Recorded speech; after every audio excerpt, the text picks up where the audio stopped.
Obrigado pelo convite de participar desse evento. Então, eu vou falar das pesquisas que eu tenho desenvolvido lá no MIT desde 2016, quando eu fiz o pós-doutorado, e eu prossegui estudo, assim, e fomos expandindo em várias áreas, né? E tem algumas coisas muito, muito interessantes que eu acho que vale a pena mostrar para o público, né, para vocês, porque são áreas de pesquisas que estão se abrindo, né, e que tem muita coisa ainda para ser desenvolvida, para ser respondida. Perguntas que estavam obscuras estão aparecendo e necessitam de trabalhos para respondê-las, né? Então, assim, vou começar a falar pelo nosso primeiro trabalho junto, que foi sobre florestas tropicais, ponto de não retorno, e custo social do desmatamento, que formou a base para várias outras linhas de trabalho que nós estamos também desenvolvendo, tá? Aqui você vê, por exemplo, começamos a trabalhar com a floresta amazônica. Na época, quando eu fui para lá, a gente sofria secas acentuadas na Amazônia, secas. E a gente sentia na região sul e sudeste e centro-oeste no Brasil uma seca forte também. Por quê? Porque os rios aéreos que vêm na Amazonas não estavam fluindo, não estavam caindo aqui embaixo. Ao mesmo tempo, você via muita gente falar em desmatamento, porque precisa desenvolver agricultura, porque o Brasil precisa produzir mais alimentos. Então é um dilema que isso me preocupava, né? Até que ponto qual é a linha que a gente pode trabalhar na agricultura sem atrapalhar a questão da floresta e todo os serviços de ecossistema da floresta. Então começamos a trabalhar o Amazonas. Como vocês sabem, nós temos aí na região amazônica toda, que envolve 9 países diferentes, 540 milhões de hectares de terra, né? Isso já contando 20% que foi desmatado. O tamanho original era de 620 milhões. 60% dessa área toda é localizada no Brasil. Somente a Amazônia brasileira, para vocês terem uma ideia, ela é maior do que França, Alemanha e Espanha juntas. Quer dizer, é um território espetacular, maravilhoso, e só de floresta. Somente na Amazônia brasileira, que é 60% do total da Amazônia. E ela provê uma série de serviços de ecossistema para a sociedade. Alguns serviços são privados, outros são públicos, né? Alguns serviços são locais, outros regionais, outros globais. Então, é importante marcar esse ponto, que o estudo tem que desmembrar essa classificação, né? E ela contém aí, só a floresta amazônica contém 1/10 de todo o carbono armazenado em ecossistemas terrestres do planeta. Alguma coisa da ordem de 90 bilhões de toneladas de carbono, que não é CO2, é carbono puro, tá? Vamos lá. Na época, já alguns estudos, e isso também continua acontecendo, vinham falando que grande parte da floresta amazônica suporta uma biestabilidade de bioma.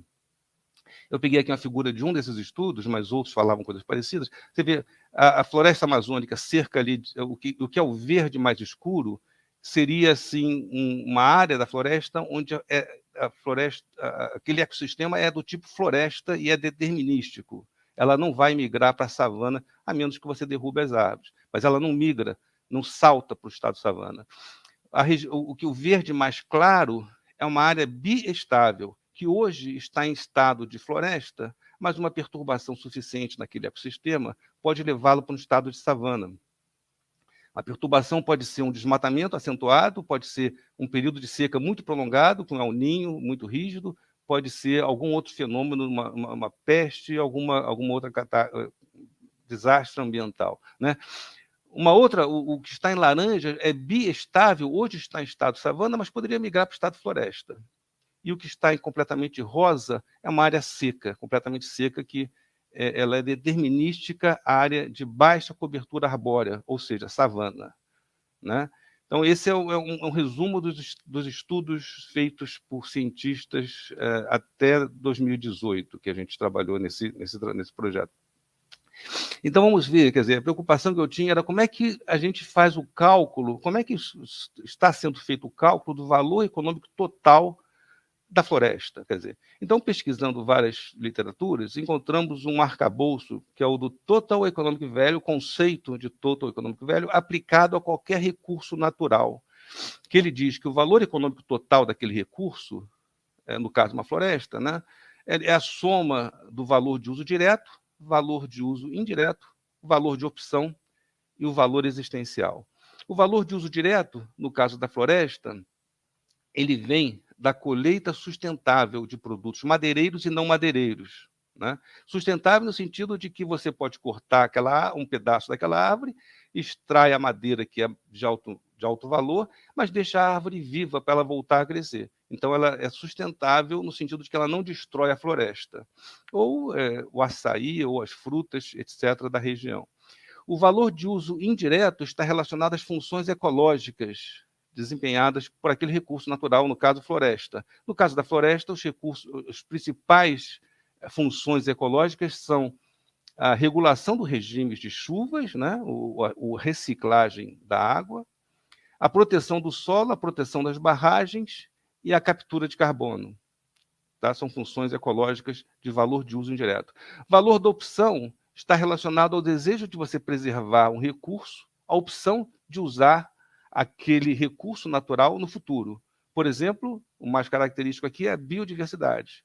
Biodiversidade, todos sabemos que tem um valor altíssimo, mas ela dá origem a novos remédios, novas medicações, dá origem a novos produtos de consumo, de cosméticos, dá origem a novas frutas, novos sucos, tem um potencial enorme, e tem um valor. Mesmo que você não esteja usando agora, você quer manter a opção de usá-lo no futuro.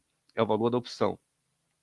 E o valor existencial, ele não está relacionado com nenhum dos outros 3 valores, mas ele sim é o desejo de você manter, o desejo de você pagar pela existência de um ativo ambiental, mesmo que você não use ele.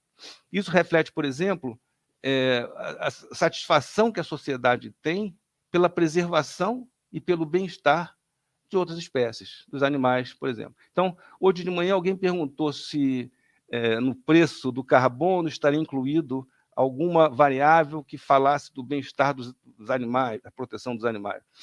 Então, no preço do carbono não está, mas na valoração do ativo do ambiental, no caso, por exemplo, a floresta que nós estamos trabalhando, você tem um valor existencial. E esses valores todos esses valores foram mensurados por vários autores, vários artigos, né? Então, a gente teve que fazer um trabalho minucioso de recolher todos esses cálculos e trabalhar com eles para poder prosseguir o nosso trabalho. Todos esses valores econômicos estão, de uma certa forma, medidos em mais de um artigo, né? Muito bem. Então, o que acontece? Em outros livros, a gente viu que alguns outros artigos, autores, eles mensuravam o benefício econômico de usos alternativos da terra, como agricultura e pecuária, né? E você tinha esses cálculos feitos em alguns lugares, um valor por hectare, seja ele para pecuária, seja ele para agricultura. E quando você pegava o conjunto de artigos que falavam da perda, o valor presente, né, um termo financeiro, do benefício econômico perdido com 1 hectare de desmatamento, e comparasse com o valor presente do benefício econômico recebido com o uso alternativo da terra, você via sempre que o uso alternativo da terra era mais vantajoso do que você manter a floresta em pé, né? Então, isso justificava e justifica ainda algumas pessoas defendendo desmatamento para poder gerar riqueza para o país, que normalmente são países mais em desenvolvimento, né? Os países que eu estou falando são países na região tropical e subtropical do Sul, quer dizer, os países da América do Sul, da África e do Sudeste Asiático. Mas alguns autores, você vê lá também, nesses livros lá de 2016, 2018, nesses artigos, alguns autores falavam genericamente que quando o tamanho da floresta reduzir abaixo de um certo valor, que ninguém sabe qual é, aí os benefícios, a perda com o desmatamento pode superar o benefício econômico do uso alternativo da terra. Tá? Eles falavam essas afirmações assim. Então, a gente resolveu investigar. O primeiro ponto de pesquisa foi esse. Isso é verdade? Se a gente continuar usando esse arcabouço, essa técnica do valor econômico total, do jeito que ela está definida nos livros e nos artigos, que ela vem sendo aplicada, será que a gente vai ver, quando o tamanho da floresta reduzir abaixo de um certo valor, será que a gente vai ver o valor presente do benefício econômico de 1 hectare de desmatamento superar o valor do uso alternativo da terra? Então, antes de responder essa pergunta, a gente foi estudar o comportamento do ecossistema, a dinâmica do ecossistema floresta, né? Ver o que a ciência fala, o que os cientistas da natureza falavam a respeito dessa dinâmica do ecossistema. E eles falam que os ecossistemas estão expostos a mudanças graduais, quaisquer, de clima ou antropogênica, que podem ser interrompidas por mudanças drásticas, onde pode fazer o ecossistema mudar de estado, né? E a chuva, o padrão de chuvas é o principal, ou tem sido o principal direcionador dessas mudanças, que envolve, por exemplo, as migrações, as transições de florestas para savanas. Você vê, por exemplo, a região do Saara, que é um deserto hoje é impensável, mas ela já foi uma floresta. Algum fenômeno ultrapassou, quebrou um certo limite, que houve uma transição de floresta-savana e, posteriormente, savana-deserto. Quer dizer, são pontos de não retorno do ecossistema. Você vê aqui perto a Ilha de Páscoa, já foi tudo floresta, ali na região do Chile, né? Já foi floresta, mas hoje é savana. Então, alguma coisa aconteceu ali, isso não temos registro, mas sabemos que era floresta, que fez com que tudo virasse uma savana. Então, assim, o que é isso? O que acontece? Essa figura aqui do lado direito do slide, ela mostra o que os ecologistas falam sobre essas transições de estado, né? No caso de floresta, especificamente, a gente sabe que a chuva é fundamental para a preservação da floresta.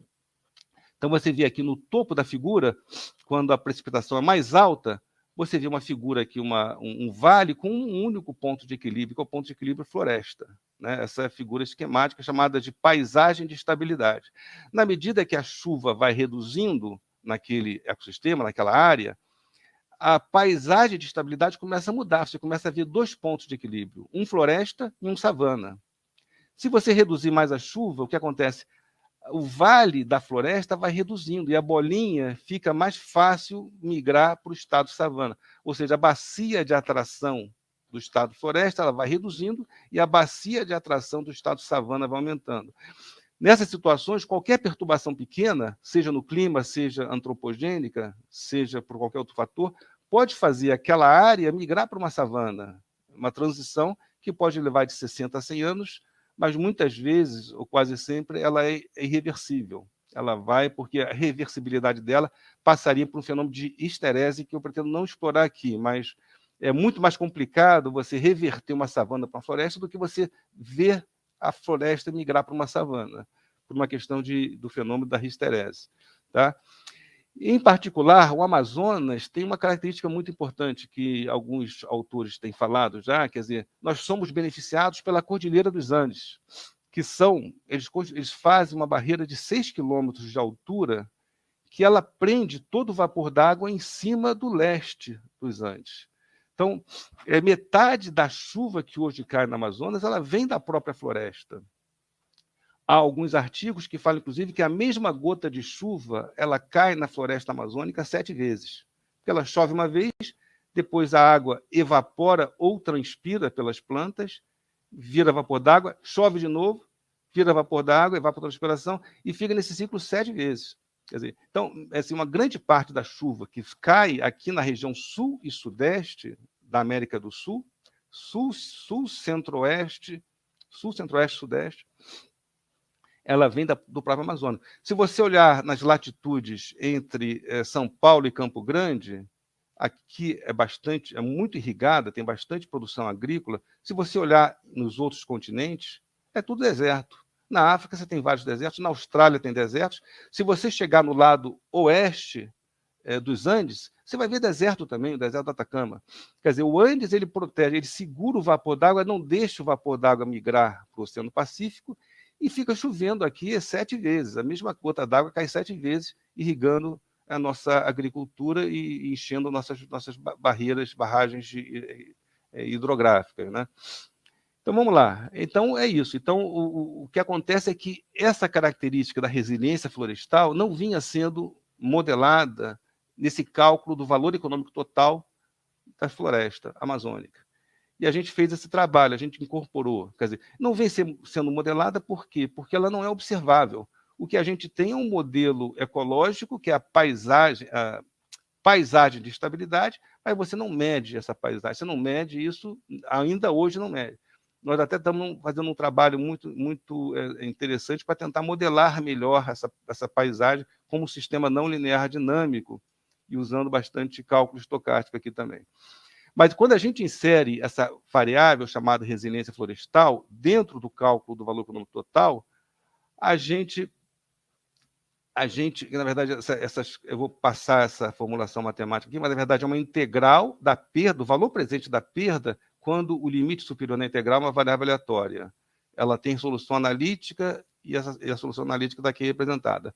Mas as figuras que são aqui o mais importante, você vê do lado esquerdo. Então, se você usar essa técnica do valor econômico total, mas ignorar a variável de estado resiliência florestal, que é o que vinha sendo feito até então, você vai observar a curva de custo marginal do desmatamento vai ser a curva em preto, esse pontilhado em preto, que ignora pontos de não retorno. Ela não vai mudar.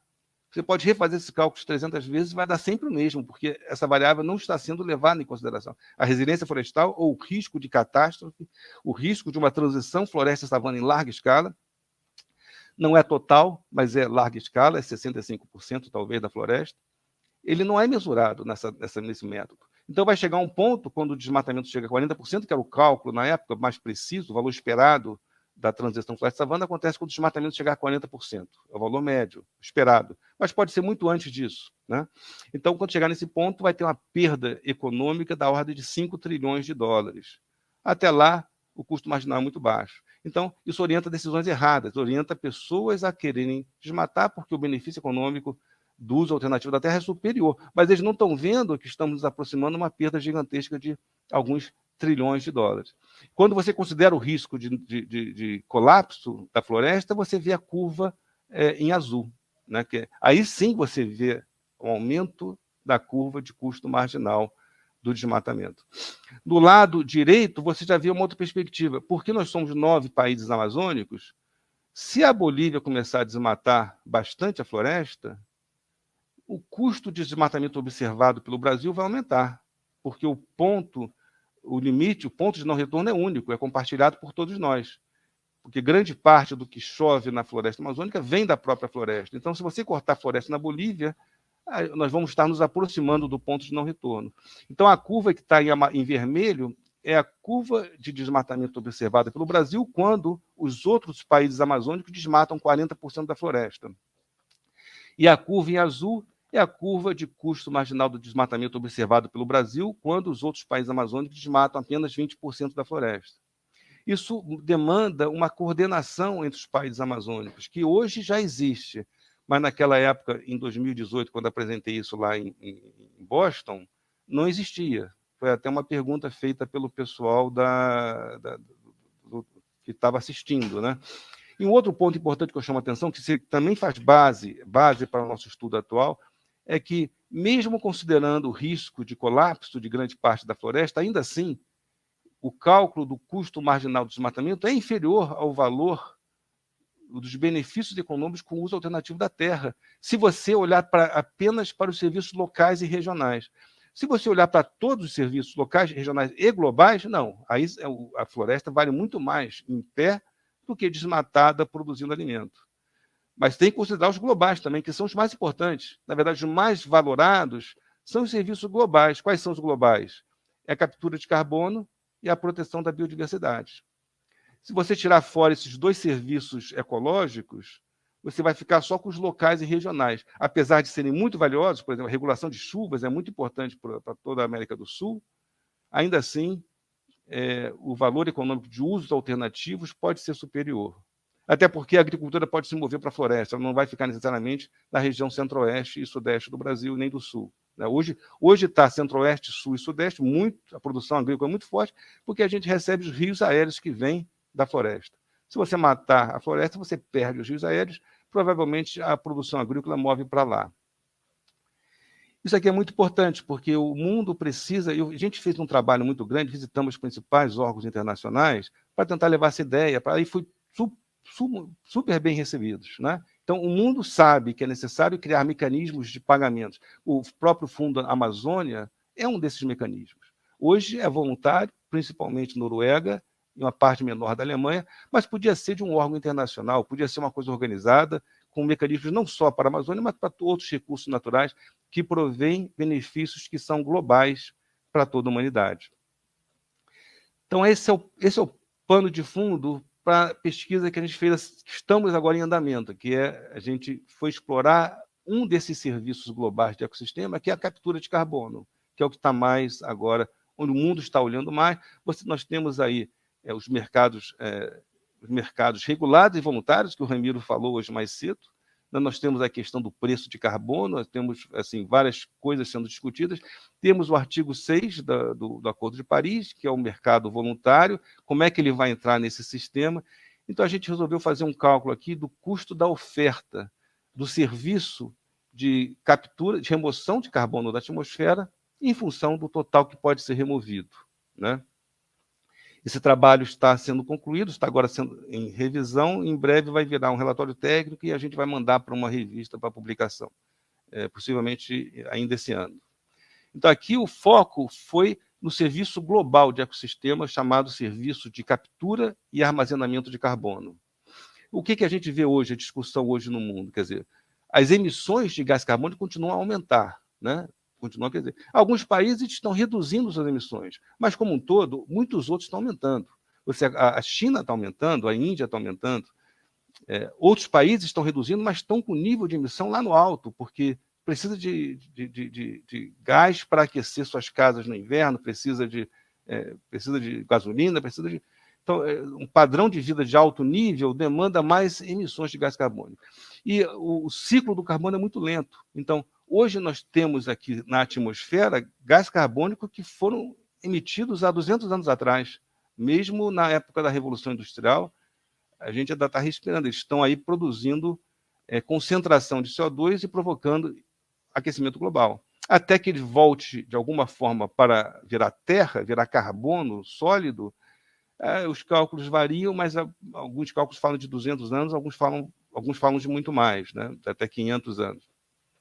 Enfim, então a política hoje ambiental tem dado foco nas emissões líquidas e na necessidade de remover CO2 da atmosfera. Mas como?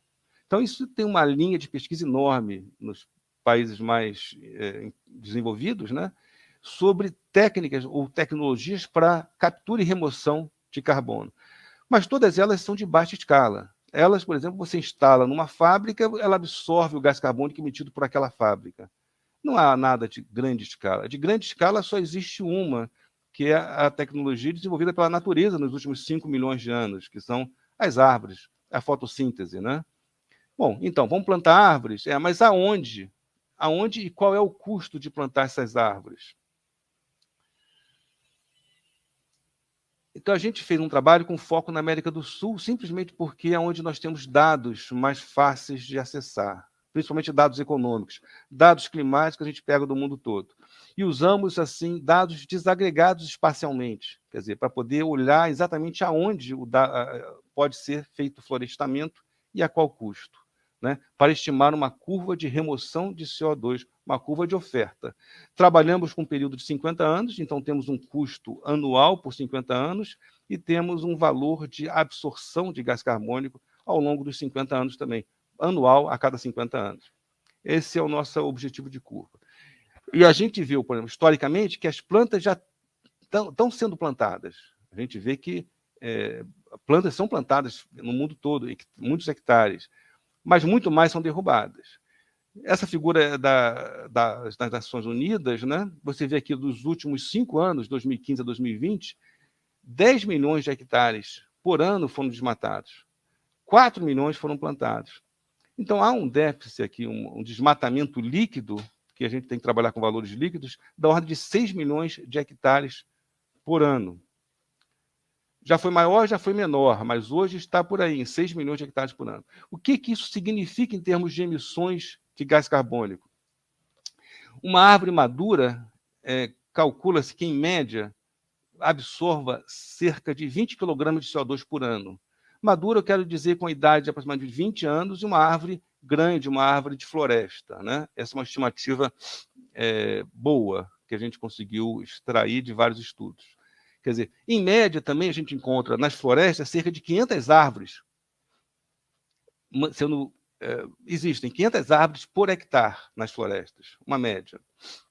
Então, cada ano, com 6 milhões de hectares de desmatamento, implica numa redução da absorção anual de CO2 da ordem de 6 milhões vezes 500 árvores por hectare, vezes 0,02 toneladas de CO2 por ano, o que dá 0,06 gigatons de CO2 por ano, ou 1 gigaton a cada 17 anos.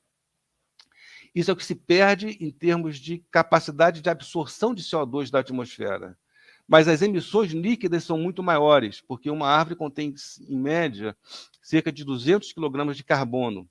Isso, de novo, é uma estimativa conservadora. Na média, se olhar as florestas úmidas tropicais, esse valor chega a 300 kg de carbono por árvore. Dentro da árvore você tem muita água, você tem outros tipos de elementos, mas em cerca de 200 a 300 kg de carbono. Quando essa árvore é queimada, esse carbono vira instantaneamente CO2. E quanto de CO2? Você pega 200 kg de carbono, multiplica por 367, porque você tem, a cada átomo de carbono, você tem 2 átomos de oxigênio. Então, você vai emitir, uma árvore, quando queimada, vai emitir cerca de 700 kg de CO2. Ela nem sempre é queimada, quase sempre é. Na verdade, vai virar fogo mesmo, mas quase sempre. Mas, digamos assim, um olhar mais otimista, que ela entre em decomposição anual, que ela vá sendo decomposta ao longo de 10 anos. Então, você vai pensar aqui em 70 kg de CO2 por ano emitido por cada árvore derrubada. Nós estamos falando aqui de 6 milhões de hectares, 500 árvores por hectare, você tem 70 kg de CO2 que é emitido por decomposição da árvore, e você tem 20 kg de CO2 que deixaram de ser absorvidos, porque a árvore absorve, pela fotossíntese, ela extrai o CO2 da atmosfera. Isso dá cerca de 0,27 gigatons de gás carbônico por ano, ou seja, 1 gigaton de CO2 a cada 4 anos. Então, é bastante significativo, né? Essa perda de 6 milhões de hectares por ano nos dá aí uma emissão total líquida de 1 gigaton de CO2 a cada 4 anos. Muito bem, então por que há o desmatamento? A resposta é muito simples, porque a terra é valiosa. E não precisa pesquisar muito, basta ver o que está acontecendo. As 2 guerras que nós estamos passando agora estão relacionadas à posse da terra, né? A terra é valiosa, ela pode ser usada para várias coisas, para agricultura, para a criação de gado, para a construção de parques, tipo Disneylândia, porque a região da Flórida toda é propícia também para floresta. Lá já foi floresta. Mas vai pensar em plantar árvore agora na Flórida, você não vai conseguir, porque o custo, a terra é valiosa, o custo de oportunidade da terra lá na Flórida é exorbitante. E esse é o motivo pelo qual também não se planta árvores, né? As pessoas não estão plantando árvores porque elas têm outros usos para a terra, que são todos benefícios locais, não são globais, são benefícios daquele país. Com a agricultura e com a pecuária, por exemplo, são os casos mais evidentes, né? mas com muitos outros benefícios locais de usos alternativos da terra. Então, nesse trabalho aqui da curva de suprimento, na curva de oferta, a gente trabalhou um nível micro na América do Sul, usando dados geoespaciais para estimar o custo de se remover 1 tonelada de gás carbônico como a função do total de remoção de gás carbônico. Quer dizer, isso tentando instruir políticas que vão estabelecer um preço para o mercado voluntário de carbono, um preço para o mercado voluntário por florestamento, não por evitar o desmatamento. Por evitar o desmatamento é muito mais subjetivo, mas para o preço associado ao florestamento é muito mais claro, muito mais objetivo, e dá para a gente calcular, né? E foi o que nós fizemos aqui. Então, a gente considerou 3 tipos de custos de florestamento. O custo de oportunidade da terra, que varia enormemente de um local para outro, mesmo dentro do Brasil, da região norte para a região sul, o valor é enorme, a mudança é enorme. varia do tipo de atividade que se desenvolve naquela terra, porque uma terra pode ser propícia para colheita, para lavoura temporária, ou para lavoura permanente, ou para a criação de gado, ou para alguma outra finalidade. Então, depende da atividade a ser desenvolvida naquela terra. Esse é, sem dúvida, o componente mais importante, o de maior valor, né? Você tem o custo de plantar árvore, que não basta apenas enfiar uma semente debaixo da terra, você tem que cuidar, você tem que, às vezes, plantar a muda, você tem que colocar adubo, fertilizante, tem que prover água, tem que colocar alguma proteção, quer dizer, e algumas vezes aquela árvore tem que ser podada ou até replantada, para você constituir uma floresta robusta, forte, né? E tem o custo de conservação da floresta, que é você proteger aquela área de floresta contra o desmatamento ilegal, e você precisa colocar em prática esforços de monitoramento, né? E nós temos aqui no Brasil, que são caros, que têm que ser considerados também. Como a água é um insumo crítico para a árvore, na verdade, a água é um insumo crítico para qualquer forma de vida na Terra, né? Toda a nossa vida aqui na Terra é baseada em água. Um ser humano, ele não consegue ficar 3 dias sem beber água. Ele pode ficar 3 semanas sem comer, mas não consegue ficar 3 dias sem beber água. Então, a água é crítica também para o crescimento das árvores, para a floresta. Então, a gente decidiu fazer essa curva de oferta de remoção de CO2 de aflorestamento, plantando árvores somente em áreas onde o padrão de chuva suporta o crescimento da floresta. Para poder determinar essas áreas, a gente teve que investigar a cobertura de árvore ao longo de todo o planeta, nas regiões tropical e subtropical, que vão de menos 35 até mais 15 graus de latitude. Você vê aqui as figuras da cobertura de árvore, que vai de 0 até 100%, né? A cobertura arbórea é a copa das árvores, né? O quanto de sombra as árvores fazem sobre o chão. Você vê na América do Sul, na África e na Ásia e Oceania, você tem figuras muito diferentes, mas todas elas mostram picos nos mesmos percentuais.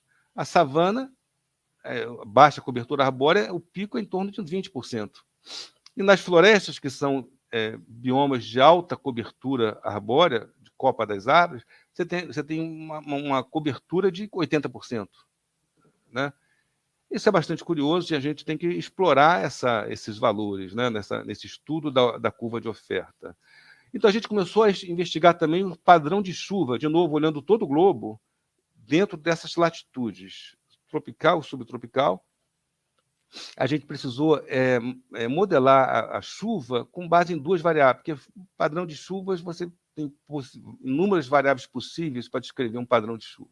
A gente considerou o volume médio anual e o volume médio do déficit de água. Déficit de água é o que chove menos o que evapotranspira. Se evapotranspirar mais do que o que choveu, e a gente tem um cálculo para evapotranspiração, se evaporar mais, houve um déficit de água, esse déficit foi extraído dos lençóis d'água. Mas existe um máximo que é permitido. Se eu tiver vários meses consecutivos de déficit, vai chegar uma hora que a água do lençol vai estar sumindo e a árvore vai começar a morrer. Então, você tem um máximo anual de déficit de água e tem o valor da chuva anual também média por ano. Então, a gente considerou, fizemos aqui uma distribuição de probabilidade conjunta da cobertura arbórea com cada um desses índices, com a média de chuva anual, que é a figura à esquerda, e com a média do déficit máximo anual de água, que é a figura à direita. E aqui você vê de novo que predominam, os pontos do verde mais escuro são os topos da função que está numa terceira dimensão, então a gente não desenha a função, a gente desenha o máximo da função pelo grau de intensidade do verde. Você vê que em ambos os casos, você vê 20% e 80%, que são as coberturas arbóreas típicas da savana e da floresta. E o que você observa aqui também é que quando o nível médio de chuva ultrapassa 1.000 milímetros por ano, você começa a ver formações de floresta. Você começa a aparecer uma nuvem escura no gráfico à esquerda. ou quando o déficit anual de chuva é inferior a 400 milímetros por ano, você começa a observar também florestas, porque você vê a formação dessa nuvem verde, mostrando a função de distribuição de probabilidade mais intensa a partir quando o déficit é menor de 400 milímetros por ano. Juntando essas duas características, a gente definiu como a zona de objetivo de florestamento é a zona em que a média de chuva anual é superior a 1.000 milímetros por ano e o déficit de água anual é inferior a 400 milímetros por ano. Quer dizer, a gente tem os dados de precipitação mensal em cada grade. Uma grade aqui, um pixel desse gráfico, representa 250 mil hectares de terra. Nós temos esses dados de precipitação mensal para cada grade e filtramos apenas as grades onde satisfaz as duas condições aqui colocadas, né? E definimos ela como uma área objetivo de florestamento. Porque não adianta plantar árvore em área que a floresta não vai se desenvolver, porque ela vai voltar a ser savana. Como nós vimos, há forças ecológicas que empurram aquele ecossistema ou para o topo, ou para o lado savana ou para o lado floresta. Então, a gente quer garantir que as florestas que sejam desenvolvidas, elas venham a ser preservadas, pelo menos nas condições climáticas atuais. Vamos lá, então definimos aí, tendo definido a zona de florestamento, a gente definiu o objetivo da cobertura arbórea. Para regiões que já eram florestas antes, que foram desmatadas, a gente estabeleceu a cobertura arbórea objetivo de 75%, que é mais ou menos o que nós vemos aqui, né? 75%. É o ponto das florestas aqui, em todos os continentes. A cobertura arbórea típica da floresta. Para as regiões que nunca foram florestas, mas que sempre foram savanas ou campos, apesar do padrão de chuvas suportar uma cobertura arbórea do tipo floresta, a gente manteve o objetivo de cobertura arbórea de 40%, que é do tipo savana. Mas não precisa ser savana na área toda. Você pode criar parques florestais, porque a chuva suporta crescimento florestal, misturado com regiões de campo, com pouquíssima, ou de indústrias, ou outra coisa qualquer, sem cobertura arbórea, para gerar uma média de 40%, para ser algo bastante viável, e não correr o risco de uma transição floresta-savana nessas áreas que foram plantadas, né? Então, estabelecemos aqui o potencial. Você vê aqui na figura de baixo, no lado esquerdo, você vê a cobertura arbórea atual da América do Sul, entre menos 35 até mais 15 graus latitude, né? E no lado direito, você vê o que nós calculamos como potencial de florestamento. Quer dizer, são as mesmas grades de terra, mas nós podemos incrementar a cobertura arbórea de 0 a 70%, tá? Então, usando esses dados relacionados à zona objetivo de florestamento e o potencial de florestamento aqui na América do Sul, dentro dessas latitudes, e todo um cálculo paralelo que fizemos sobre custo de oportunidade da terra, sobre custo de plantar árvore e sobre custo de proteção da floresta, juntando todos esses valores, para cada grade de terra de 250 mil hectares, a gente traçou a curva de oferta aqui na América do Sul. Então, marcamos aqui 4 pontos que eu vou explicar já o que significam eles. Mas, assim, em termos geral, essa linha de oferta, o que ela diz? Ela diz que se você oferecer, por exemplo, um pagamento de $75 por tonelada de CO2 removido, naturalmente, sem pressão internacional nenhuma, sem pressão de governo nenhum, sem nenhum presidente falar em desmatamento, as pessoas naturalmente vão plantar árvores por concessões florestais. Tem todo um arcabouço agora sendo desenvolvido das concessões florestais que vão remunerar $75 por tonelada de CO2 removido. Você pode levar a um total de absorção de CO2 da ordem de 2,4 ou 2,3 gigatoneladas, só na América do Sul. Se você expandir isso para a África e para a Ásia, você pode chegar a 7 ou 8 gigatoneladas. Isso é quase 20% do total de emissões de gás carbônico hoje no mundo, que são 40 toneladas. Então, assim, o potencial existe, ele tem que ser explorado, mas tem que haver um incentivo. Não adianta boicote contra produto agrícola brasileiro, internacional, porque isso não é nem justo, né? Porque os países mais pobres em desenvolvimento, eles estão provendo um serviço global de ecossistema para o resto do mundo. É um custo que é todo nosso, um custo de oportunidade da terra, um custo de preservação da floresta, um custo enorme, que os países pobres, mais pobres, né, vou colocar, países em desenvolvimento, que estão bancando o bem-estar do resto do mundo. Então, eu falo isso em justiça mesmo. Eu não quero...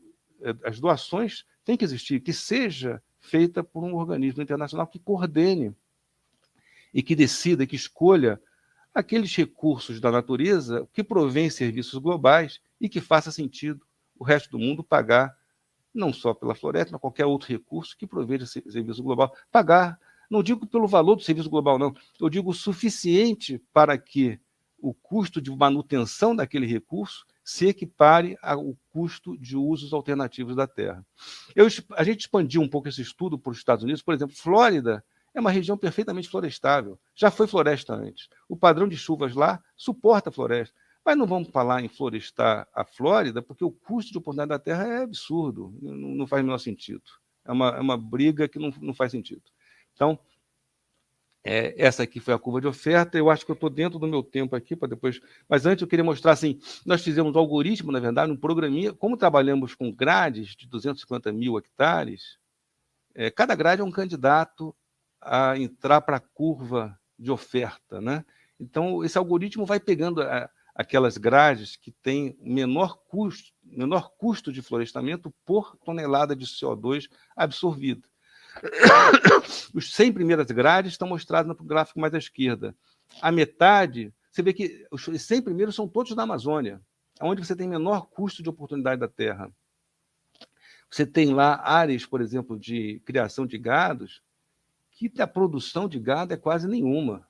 Comparado com o Rio Grande do Sul, uma área muito menor produz uma quantidade muito maior de carne e de leite. Por quê? Porque está muito mais eficiente. Lá você não está fazendo a coisa direito, né? Você pode ser muito mais eficiente. Então você começa pela Amazônia, na figura do meio você já vê que já tem uma parte significativa começa a entrar dentro da floresta atlântica, né? Começa a fazer sentido você florestar áreas da floresta atlântica e do Gran Chaco, né, no Paraguai.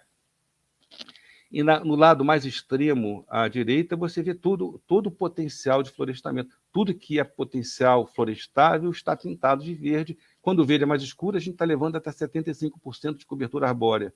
Quando o verde é mais claro, a gente leva até 40%, porque é uma região tipicamente de savana.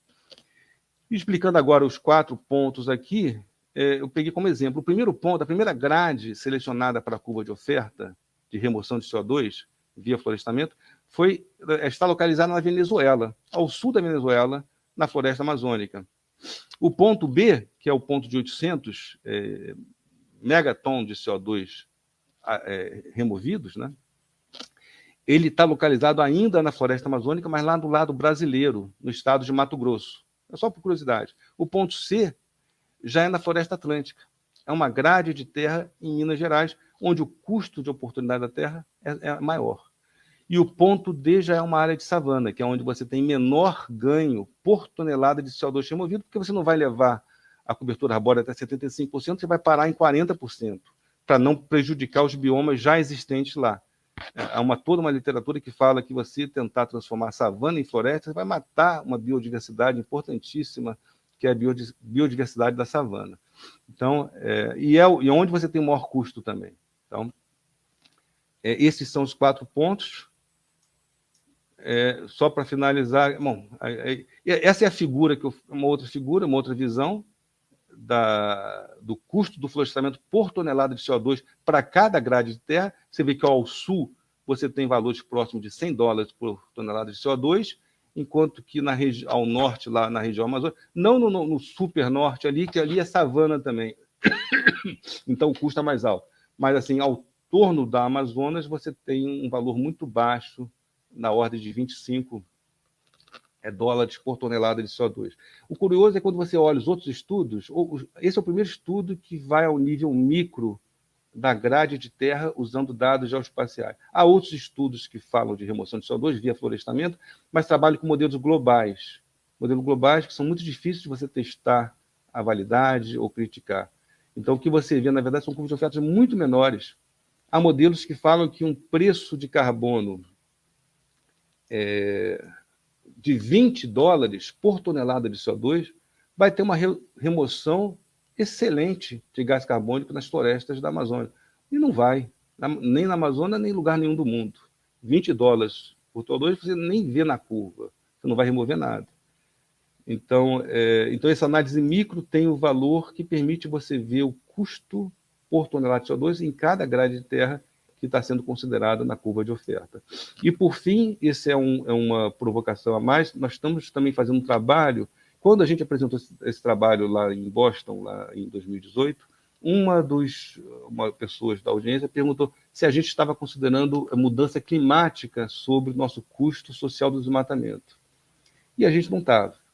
Então, iniciamos um trabalho todo e paramos no meio que procurava simular, ou primeiro modelar matematicamente, através de modelos estocásticos, equações de Tor, não sei, o pessoal da matemática vai entender bem, ou da economia, e sistema dinâmico não linear.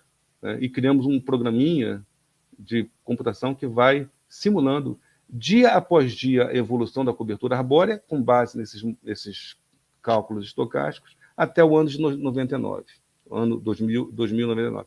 Então, o que a gente vê, resumidamente, é que só olhando Amazonas, você tem aqui 20% dos modelos climáticos CMP5, os 20 mais baixos, apontam, os 20 piores, digamos assim, para a gente, apontam uma perda florestal da ordem de 80%. Entendeu? É uma perda de... Mesmo que a gente pare o desmatamento, somente a mudança climática, o aquecimento global, vai aumentar o período de seca no Brasil, vai reduzir a chuva. Na África vai ser diferente, pela circulação atmosférica, os resultados são outros. Mas vão perder 80%. Então, assim, a maneira de você, inclusive, evitar que isso aconteça é você plantando árvore mesmo, porque a evapotranspiração das árvores aumenta a resiliência florestal. E eles lá não consideraram essa resiliência florestal, também não. Então, assim, na média dos modelos, você tem uma perda de 40% da floresta, e no topo 80%, ou 80% mais otimistas, digamos assim, você tem uma perda de 30% da floresta. Então, o cenário é ruim, pelo menos para esse RCP 8.5, que é o chamado Business as Usual, né? O cenário é ruim. Mas, assim, se você considerar o RCP 4.5, considerando uma redução significativa das emissões de gás carbônico, os modelos climáticos já apontam um equilíbrio um pouco melhor para a Amazonas. Então, essa seria, assim, a pior figura possível, que seria o business as usual. Eu não acredito nele, eu acho que a gente vai ter uma figura muito melhor do que essa. Então, era isso. O que eu queria falar era isso. Obrigado, Ramiro. Eu estou disponível aqui, então, para as perguntas. Tá?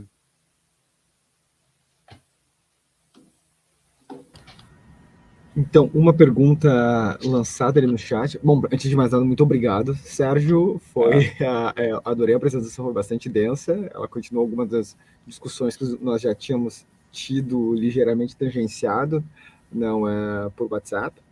Não, o Wagner, agora do CPI, entrou aqui já com uma pergunta direta, já vou trazer na lata. Ele perguntou se o modelo considera algum tipo de heterogeneidade por tipo de árvore plantada. Eu já adiciono a pergunta dele à minha, que é se o modelo, ali na parte que vocês calculam a CO2 emissions por árvore, se vocês estão considerando o resto da biomassa do subsolo, como a mutualismo entre fungos e raízes, ou biomassa animal, que eu acho que não é tão grande assim. Eu já vi alguns estudos meio que sobreestimando isso, mas comparado com uma floresta latifoliada tropical como a Amazônia, só o que você tem de carbono no tronco e nas folhas parece que talvez a biomassa animal e do subsolo talvez não seja tão, não mudaria tanto a conta. Mas a pergunta é se você considera, então, a heterogeneidade tipo de árvore plantada, se vocês consideram alguma coisa além da biomassa do carbono presente na árvore em si, se tem o resto do microecossistema ali. Tá. A resposta é sim, para as duas perguntas. Tá? Em termos de diversidade das árvores, o que a gente fez? A gente não fez cálculo de campo, a gente olhou trabalhos publicados. Né? Então, os cálculos, as estimativas de remoção de CO2 por hectare por árvore, ou de emissão de CO2, ou de quantidade de carbono em cada árvore, é claro que depende do tipo de árvore, depende da idade da árvore, depende de fatores que a gente não está lá no campo para medir. Mas nós usamos dados de trabalhos publicados com pesquisas feitas em campo e com exatamente na área que a gente está de interesse, que são as florestas tropicais úmidas. Né? Então, todas as médias que nós usamos são baseadas nessas médias das árvores observadas que estão nas florestas, no hectare, média. Então, considera toda heterogeneidade, tanto em termos de idade quanto em tipo de árvores. Né?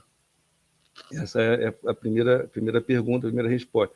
A segunda, quanto às raízes, né? quando toda a biomassa embaixo da terra, nós também estamos considerando. E, de novo, a gente não mediu, porque nós não temos força de campo, mas usamos trabalhos, autores publicados, e todos estão sendo citados no nosso relatório, que em breve, muito em breve, a gente vai publicar. Né? Estamos fazendo a previsão final. Mas, assim, está tudo citado, são vários trabalhos, várias pesquisas. Por exemplo, para a biomassa das raízes embaixo da terra, a gente usa um trabalho publicado também que fala alguma coisa em torno de 0,26. Na verdade, alguém fez um estudo, alguém fez uma medida, biomassa acima da terra, biomassa embaixo da terra, fez plotou um gráfico, uma relação, né, um gráfico linear de dois eixos, e calculou uma regressão linear. E a inclinação deu 0,26. Então, para cada uma unidade de biomassa acima da Terra, 0,26 de biomassa, ou de carbono, no caso carbono, que quando nos importa, está embaixo da Terra. Então, a gente considerou isso sim, para cálculo de tudo quando é de respeito a carbono das árvores, a gente considerou a biomassa em cima, above ground e below ground. Né? O nosso querido Hélio Elael Bonini Viana, ele tinha pedido algumas referências sobre estereses. Se você quiser falar sobre isso, tudo bem. Se não, a gente pode colocar só umas referências ali no chat. De fato, é um conceito interessante. Ontem a gente falou sobre entropia aqui no evento, então, se quiser falar um pouco sobre isso. Eu posso falar um pouquinho, eu posso mandar depois alguns artigos que falam sobre esterese, é só me dar o e-mail do Hélio que eu passo para ele com satisfação, tá? Mas, assim, em linhas gerais, é o seguinte, quando você... É como a pilha, né? Como a pilha, quer dizer, Bom, vamos deixar a pilha de lado. Vamos falar assim, quando você reduz o nível de chuva numa certa área, você muda a paisagem de estabilidade daquela área. Você tem pontos de equilíbrio, floresta e savana, você tem bacias de atração. A bacia de atração floresta vai diminuindo, a bacia de atração savana vai aumentando. Então, eventualmente, qualquer perturbação da floresta faz ela migrar para o estado savana, que é um estado de baixa cobertura arbórea. Para você suspender de novo, se você olhar a própria figura que eu mostrei, né, no slide, aqui, ó, isso. Se você olhar aqui, olha.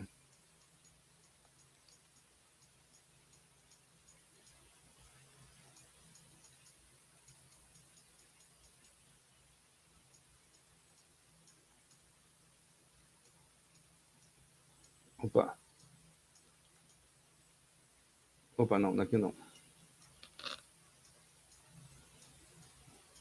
Aqui, ó, desculpa. Não. Aqui. Se você olhar aqui a figura, quer dizer, para você fazer com que a bolinha saia do estado savana e volte para o estado floresta, você tem que aumentar a precipitação muito acima do nível de chuva que fez a migração floresta-savana acontecer. Quer dizer, para que a transição floresta-savana aconteça, você tem que reduzir o nível de chuva até um certo ponto. Para que a transição savana-floresta retorne, você tem que subir o nível de chuva muito acima do ponto que causou a transição floresta-savana. Então, é muito mais difícil você reverter uma situação dessa. Mas eu mando alguns artigos para ele, assim, muito bem explicados sobre as histereses. Certo. Se alguém tiver mais alguma pergunta, pode colocar nos comentários. Se a professora Ana Rojas quiser entrar também, quiser fazer alguma pergunta, fica à vontade. Nós estamos aguardando ainda o professor, o Dr. Gabriel Wedi, não é? Que estava já no chat aqui e logo deve entrar. Então, Ana, se você tiver alguma pergunta, só levanta a mão que a gente... Sim, porque... ok, obrigada. Perdão, desculpa. Não, estou agradecendo, estou assim, com tantas informações que o professor Sérgio passou, realmente bastante interessante. Estou ainda refletindo a respeito das colocações tão importantes, os territórios que ele foi mencionando, bastante provocador, sabe? Saber os territórios, os outros, enfim, há muito a ser perguntado, inclusive. Perfeito. Então, deixa eu fazer mais uma pergunta provocadora também. Tem duas coisas também que me chamam, ainda tem várias coisas que me chamam a atenção aqui, mas tem duas que aqui na última apresentação chamaram a atenção.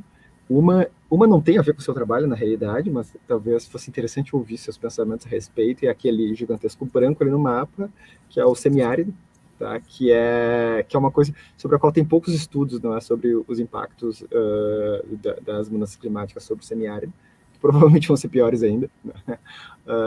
No Brasil, e nós vemos que o semiárido, infelizmente, não dá para reflorestar, não dá para se florestar o semiárido, não é? O regime de chuvas é muito caótico e ele é semiárido. Embora exista hoje uma política pública de recuperação de solos ali, né, que pode ser, ao mesmo tempo, uma oportunidade econômica interessante e não é para o semiárido e também pode ter um potencial de captura relevante. Tá? Mas fora isso, para mim, sempre é preocupante, porque é uma das zonas mais pobres do Brasil e ela é muito mais densamente povoada do que a Amazônia, tá? do que o norte do país em geral. Tá? Se tiver alguma coisa a colocar aqui, o que nós fazemos com o semiárido diante dessa perspectiva de mudanças climáticas que nós temos para o futuro. Mas a segunda pergunta daí, a provocação, aliás, eu nem deveria fazer duas perguntas tão complicadas no fim da apresentação. A segunda é sobre a discrepância. Sempre que eu olho um trabalho sobre economia climática, eu vejo que frequentemente existe um contraste entre alguns resultados e o seu... Aqui, na realidade, eu percebi também, tem algumas diferenças no modelo e até na proposta do trabalho, mas eu vejo que aqui no final você salientou que há um custo de menos de $20, no fundo a gente não tem muito o que fazer no que diz respeito a florestamento, não é? A plantar árvores, a reflorestar um ecossistema. E isso contrasta um pouco com um trabalho recente publicado liderado pelo professor Juliano Assunção do CPI, do Climate Policy Initiative, até uma provocação para o Wagner, que fez a pergunta aqui, que eles usaram como preço mínimo $20, então, para ser justo, mas ele é um trabalho que tem sido amplamente veiculado na imprensa, tá? E é um trabalho também muito interessante. Então, eu queria saber se você teria como dizer alguma coisa sobre esse contraste entre esses trabalhos, não é? Até para as pessoas terem cuidado quando olham trabalhos que dizem coisas diferentes no que tange a economia climática. Eu li o trabalho do Juliano, muito bom, o professor Juliano da PUC. Eu até usei alguns dados dele no que ele fala sobre proteção, a conservação florestal, né? Os gastos com a conservação florestal, especificamente os esforços de monitoramento e de enforcement para proibir o desmatamento ilegal. Então, os dados de proteção florestal alimentaram o nosso modelo. Eu acho que o Juliano, nesse trabalho, pelo menos o que eu li, ele não tratou do custo total de florestamento, considerando o custo de oportunidade da terra. Ele não trabalhou isso. Aliás, os trabalhos que eu li, todos sobre curva de oferta de remoção de CO2, eles passam muito rasteiro sobre qualquer coisa relacionada a custo de oportunidade da terra. É tão rasteiro que você não consegue descobrir que premissa ele fez, porque é muito fraca. Na verdade, quando o cara não mostra as suas premissas claramente, você pode ter certeza que o modelo é fraco. E é fraco mesmo. Então, muitas vezes, alguns modelos usam a produção agrícola bruta como se fosse custo de oportunidade da terra.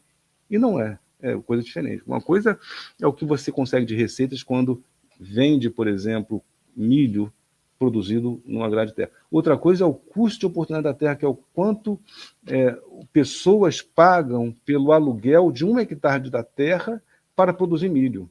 É isso que importa. O que importa para a gente aqui não é calcular a produção de milho, o valor econômico, o valor das vendas, receita bruta, mas sim o custo de oportunidade, que é o que nós estamos valorando. É o uso daquela terra para outros fins, no caso, para a plantação de árvores. É claro que há outros benefícios. O benefício, por exemplo, da biodiversidade não está abordado nessa curva de oferta. Essa curva de oferta trata de o quanto custa para a gente florestar árvores para conseguir absorver CO2 da atmosfera. Isso não vai resolver o problema do mundo. Nós temos 40... a concentração de CO2 está muito alta e vai continuar subindo. As pessoas comemoram porque não, economia verde, agora solar. Isso só vai reduzir as emissões, mas todo o gás carbônico emitido hoje vai permanecer na atmosfera por mais 200 anos.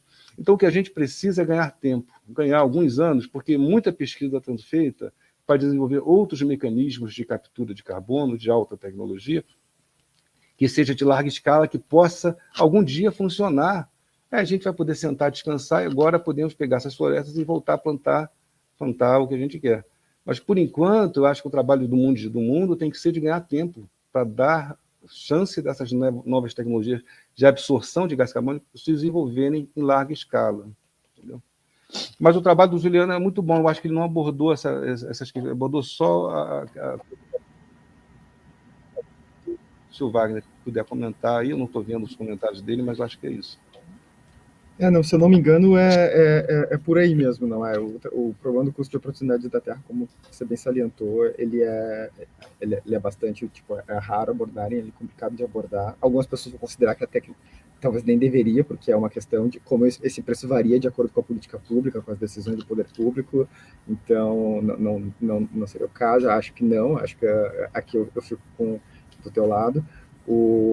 Mas de fato é complicado, e assim, daí também não é só usei o trabalho do professor Juliano, porque ele é um excelente trabalho que está sendo divulgado, mas tem também, há várias estimativas também que são bastante, mesmo as pessoas admitem que o nível de confiança não é tão grande, o PCC mesmo tem algumas estimativas que eu acho muito otimista sobre soluções baseadas sobre reflorestamento, embora tem que distinguir a conservação não é, e reflorestamento, que é o que vocês trabalham aqui. Mas eu acho que agora já... o Wagner fez o esclarecimento, que o trabalho trata da questão do custo de oportunidade, mas a ideia é testar efeitos sobre o uso da terra a partir de diferentes cenários de preço de carbono. Claro, é verdade. Então, no fundo, são coisas relativamente diferentes. Mas já chegamos, então, já são 4 horas, já temos aqui o professor Gabriel, eu queria, então, agradecer ao professor Sérgio, a professora Ana,